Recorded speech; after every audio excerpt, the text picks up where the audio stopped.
Hi folks, Stefan Cleveland with your ALPA Kalitta Air Communications Committee.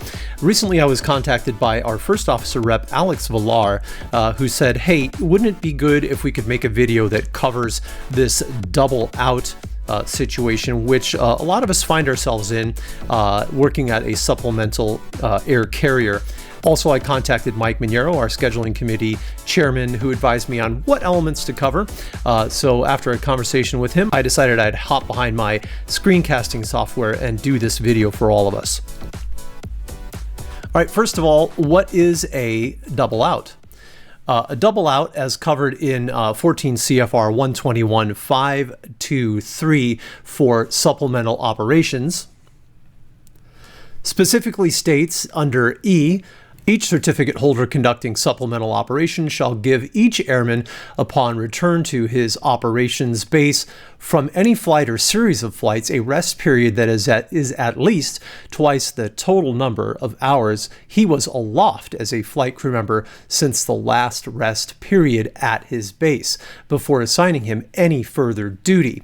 If the required rest period is more than 7 days, that part of the rest period that is more than 7 days may be given at any time before the pilot is again scheduled for flight duty. In other words, that's saying that once we finish our rotation, be it 7 days or 16 days, we need to take the total flight time, double it, and you may not return to work before that doubled time has passed.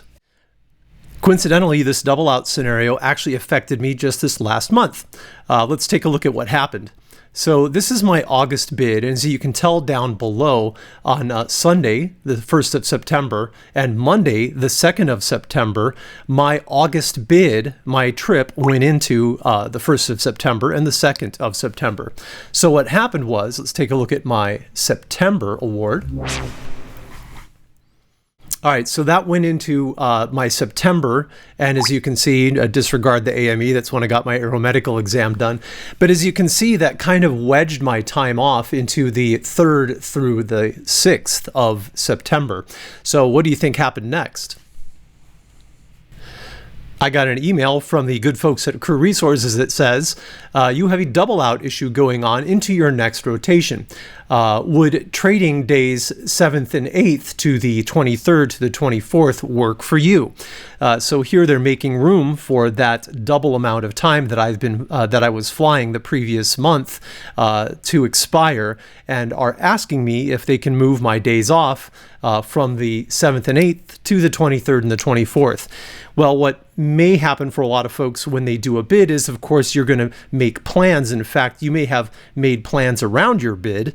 And so what this does is this kind of, gets in the way with plans that you may have had. Here, for example, if I had a birthday that I wanted to celebrate with a son or a daughter, or go to a football game on the 23rd or the 24th, well, that might now get ruined. So let's take a look at the LOA that our leadership and management have agreed upon.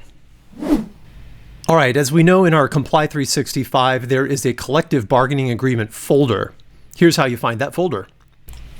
All right, when you open Comply 365, you'll be greeted with a splash page. Click on Collections and then Collective Bargaining Agreement. And then this LOA is Letter of Understanding from September 1st of 2021. You'll notice the text at the bottom. So the reason I was asked to change days is because of this text here in the LOA. Double out guidance for 14 CFR 121.523B. If a crew member makes a reasonable effort during the bidding process to not purposely bid a double out issue, the company has agreed the crew member would then not be held liable. A reasonable effort would be if a crew member placed a bid whereby he has bid sufficient lines for his seniority. For example, a crew member is a first officer and bids 50th in seniority on his fleet. The crew member must submit at least 50 lines. Now, this is an excellent example for a captain versus an FO, although FOs will be met with something similar to this, and we'll get into the details of that right now. All right, it's September 13th and the bidding is open, so I figured I would take advantage of that here. If you open up your bids page and just click on the bid sheet, you'll see that you've got a bid number. The bid number is expressed here in the top right-hand corner. I'm bidding my bid seniority of 103. So what the LOA stipulates is that you must bid 100% of this number in bids. So I'd have to bid 103 bids to not have to move my days off. So let's delve into a little bit more of the numbers here. Why do they come up with 100%? There's also a 50% scenario, which is also agreed upon. The way they come up with that number is based off of the number of first officers or captains required on any given line that you may be bidding. Here in the top left-hand corner, under trip number Foxtrot 1, you'll see that 1 captain is required and 2 first officers are required. That is the factor that you're going to divide your number of bids required by. Let's take a look at first officers first. So here 2 first officers are required.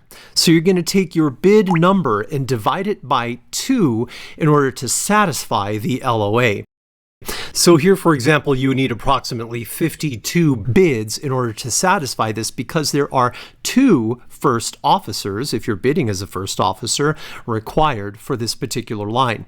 Now, the example back in the LOA said that you must bid 100%. Now, that holds true both to captains and to first officers if the number of captains or first officers required for that line is 1. So there, your factor to divide by is 1. So if there were 1 first officer required on this particular line, I'm bidding line bid number 103.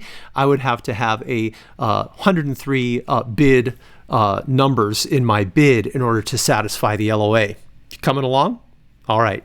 So now if you do satisfy this LOA, instead of having to move days off, the Crew Resource Department will simply take those days off of your schedule. Let's say, for example, let's go back to my awards. All right, here was my August award, and you saw that my carry-in days were Sunday, September 1st and Monday, September 2nd. That went into September, leaving only 1, 2, 3, 4 days off in which I had that double out period, which was not enough. So let's take a look at that email again. All right, here they ask if they can move the 7th and the 8th to the end of my duty, the 23rd to the 24th. Now, had I bid enough lines, they wouldn't have to ask me where to move the time to. They would simply be deleting the 7th and the 8th as duty days, but I would continue to hold that same line credit. So let's take a look at what I bid this month in order to not have a double out where they are moving my days off around. Instead, they just eliminate the days required in order to keep that same line credit. All right, I've completed my October bid, and as you can tell from my bid sheet here, I've bid 52 times, 52 different lines, and that satisfies the LOA. All right, I hope that clears up double out and our LOA and how that will affect you and how to keep from having to move your duty days. Instead, just get those days off and keep your paid credit hours. Until next time, we'll see you on the line. Keep the blue side up.